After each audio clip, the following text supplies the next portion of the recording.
President CEO Finnect, and I understand that one of the reasons why that kind of evaluation was done and conducted. Yes, thank you. Thank you, Margus. Sorry? Yeah, sorry. Yeah. Thank you, Marek. Yes. Apologies. Barbara made a very good introduction, and she gave a very good overview of what the evaluation was about. So I will provide the perspective of the steering committee of the evaluation, and I'll try to be brief and go over the high-level points that we concluded. So how is Estonian ICT Research Doing is the title that was provided to me. So let's have a look then. So this evaluation was done to evaluate the IT Academy program. I think you should all know what the goals of the program are.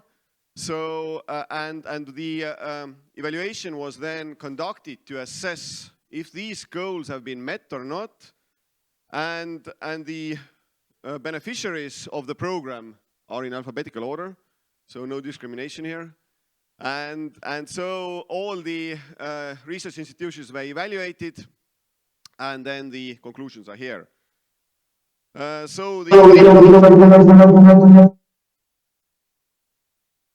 few words about the process. So we had a steering committee that planned the evaluation activities, tasked the expert committee.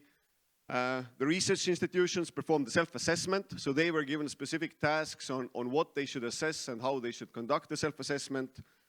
The expert committee performed the assessments, so they read the summaries created by the research institutions, and then they also did site visits. And they summarized the findings into an expert committee report, and then the final report was assembled by the steering committee based on the expert report. So here is my interpretation of the summary. The the steering committee report, as I understand, is publicly available, so everyone can read the details. But the summary is as follows then. The ICT research directions are generally well aligned with the national priorities and the global development trends. So in general, things are looking good. Positive change is observable in some areas, unfortunately not all the areas, and some new research directions were also created with the aid of the funds from the program. What is very positive is that the program succeeded in attracting new researchers, so new people who engage at the universities, and also the number of PhD students, which is also very positive. So we have more young blood to work on the tough topics. The funding model was adequate, so the funding functioned well. It was well used by the institutions, and what is also good that there are also opportunities for improvement. So there were some shortcomings. There are some areas where the activities of the research institutions can be improved. So let's have a quick look at these. So the challenges, as noted by the expert committee and then summarized by the steering committee, there is in some cases lack of focus on priority research areas. So the longer term strategic planning is required for the research institutions. So what are the researchers working on? What are the areas that they are focusing on? Industry collaboration is not the high priority for researchers. So typically the researchers want to work by themselves and not be disturbed by any outside parties. And this is kind of a challenge because definitely the outputs of the research should go into industry and should be, the research should work in collaboration with the industry. Then the research groups are typically small with limited results and impact, and collaboration between the research groups could be improved. So why is there a picture of a sauna there? Because every Estonian wants to have their own sauna and they don't want to share the sauna. So this is Jaak Vilo is not happy. So this is a tendency that people want to work by themselves, not really want to work with others, collaborate, and this is something that can be definitely improved. So both internationally, cross institutions as well as inside institutions. So a bit larger research groups collaborating with other research groups would be positive.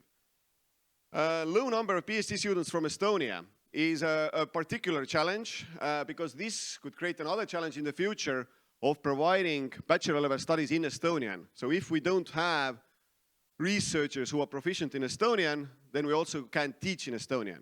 So this is something that I think has to be addressed differently. And very few spin-out companies and very little defendable IP.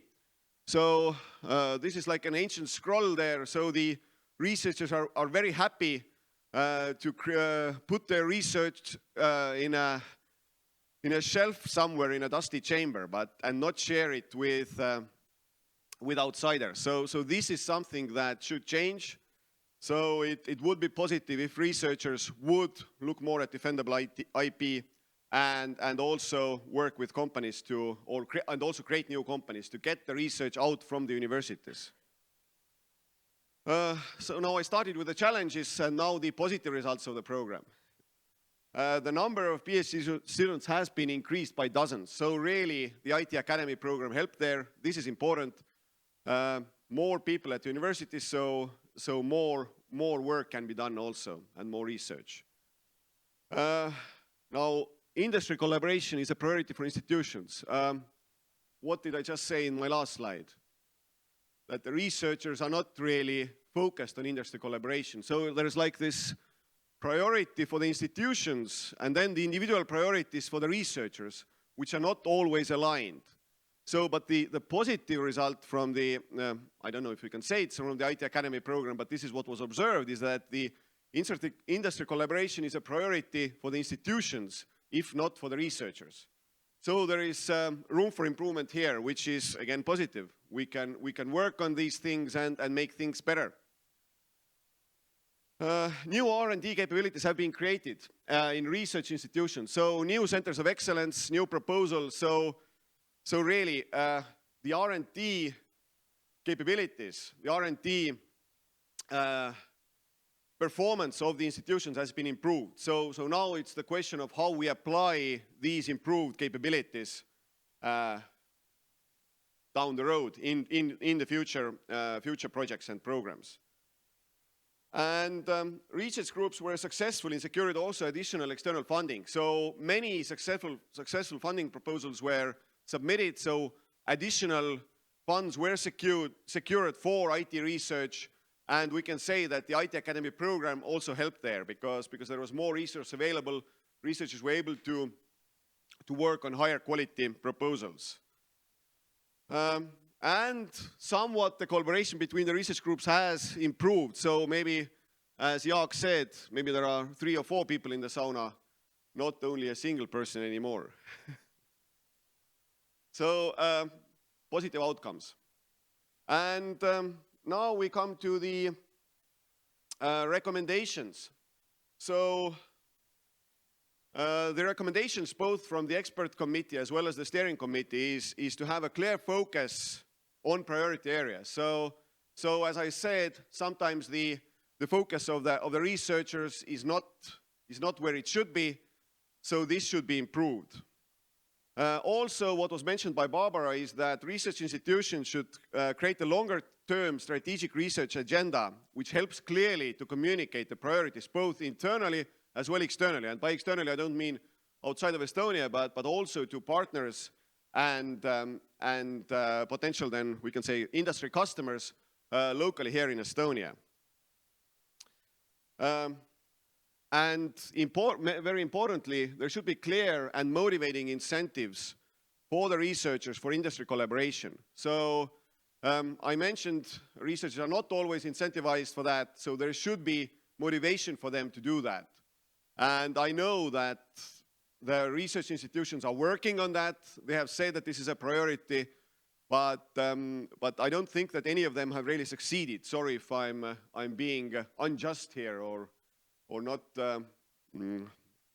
considering the results correctly, but there are some challenges there. So motivations, clear communication to the researchers so that they know what they should prioritize and that they would have motivation to work with industry and transfer their results to industry. Also, what is important, I mentioned that very little defendable IP was created. So the researchers should be educated and encouraged to recognize and defend IP.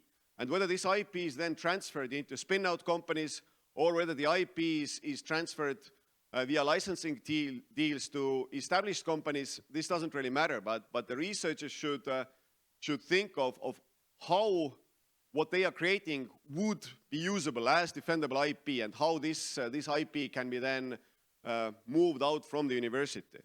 And this also means then that the technology that the researchers do should be novel, not only in the scientific point of view, but also novel from the industry point of view, so that the research would have clear benefits in practical applications.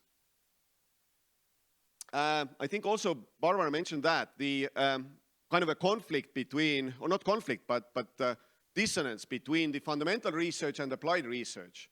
And we discussed it also in the steering committee, is that there should be a clear path from the fundamental research to the applied research in the research institutions. Because, for example, when in an area, in a research institution, only basic research is done, or fundamental research is done, then this is kind of, it's the probability of that research being applied practically is very, very low, because from fundamental research to practical applications, there is a very long way, and it would be convenient if this kind of transfer would happen inside the research institution. So part of the strategic plan should be also to find a way how to balance the fundamental research and applied research in the high priority areas in research institutions. And also one of the findings was that the similar funding program should continue to ensure sustainable growth in ICT in Estonia then, with a focus on addressing the challenges of the previous program. So I think the previous program was a good way to learn how things can be done, what should be changed in the future, and I think the way forward is quite clear here. And I put a picture here of a motorcycle, but it's not just any motorcycle. So this is a motorcycle created by the Stanford Research Institute, and I think it's a very good way of how fundamental research is transferred to applied research and then applied in the real world with real industrial customers. So, and the title there is kind of the purpose of that is to intrigue you. So many researchers are worried about making mistakes and want to do everything right the first time. But you have to accept that sometimes you need to break things, and if you're not breaking things, then maybe you're not moving fast enough. And if you're not moving fast enough, then you're going backwards. So thank you.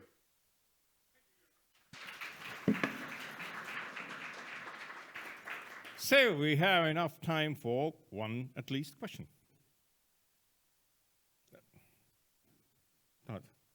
Microphone.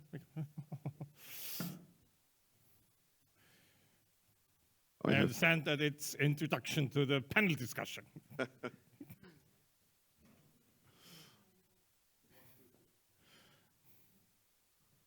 you, Jürgen, for the energy in here. How do you define or how do you take on the prioritization? What does it really mean and how? You mean prioritization of research areas? Yes, you had it. What does it mean, you asked? Yeah. How do you do that? So, you mean how to decide? You mean what is the process to set the priorities? Well, I mean, clearly there are two ways of doing that: top down and bottom up.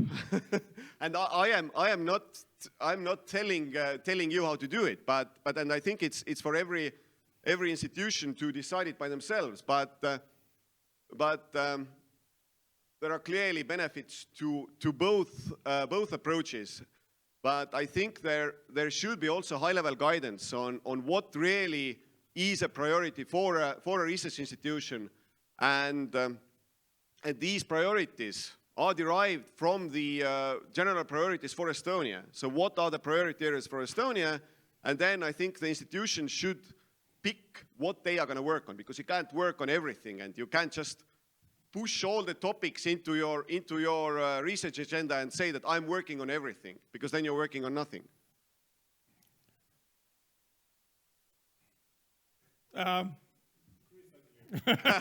Good. Excellent. I was able to clear that up. Thank you.